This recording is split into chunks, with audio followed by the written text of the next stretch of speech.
సహజ వాయువు సరఫరాపై విధించిన అత్యవసర ఆంక్షలను కేంద్ర ప్రభుత్వం ఎత్తివేసింది.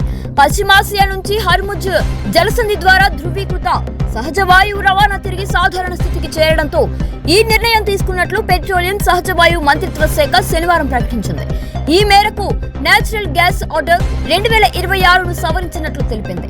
పశ్చిమాసియాలో ఉద్రిక్తతల కారణంగా హర్ముజ్ జలసంధి మార్గాల్లో ఎల్ఎన్జీ నౌకల రాకపోకలకు అంతరాయం ఏర్పడింది. దీంతో సరఫరా సంస్థలు ఫోర్స్ మేజర్ ప్రకటించాయి. ఈ నేపథ్యంలో ఈ ఏడాది మార్చి 9న కేంద్రం అత్యవసర నిబంధనలు అమల్లోకి తెచ్చింది.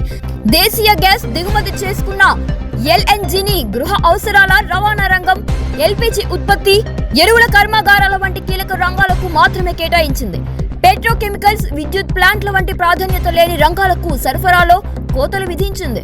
ప్రస్తుతం పశ్చిమాసియాలో కాల్పుల విరమణ అమలులు, శాంతి చర్చలు జరుగుతూ ఉండడంతో పరిస్థితులు చెక్కబడ్డాయని, సముద్ర మార్గంలో రవాణా సాధారణ స్థితికి చేరుకుందని మంత్రిత్వ శాఖ వివరించింది.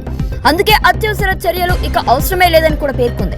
సంక్షోభ సమయంలో విధించిన 3 అత్యవసర నిబంధనల్లో ఇది చివరిది.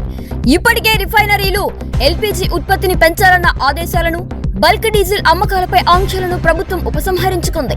తాజా నిర్ణయంతో పరిశ్రమలు, సిటీ గ్యాస్ డిస్ట్రిబ్యూషన్ కంపెనీలు, ఇతర వినియోగదారులపై ఒత్తిడి తగ్గబోతుంది. ఇకపై గ్యాస్ కేటాయింపులు సాధారణ వాణిజ్య ఒప్పందాల ప్రకారం కొనసాగుతాయి.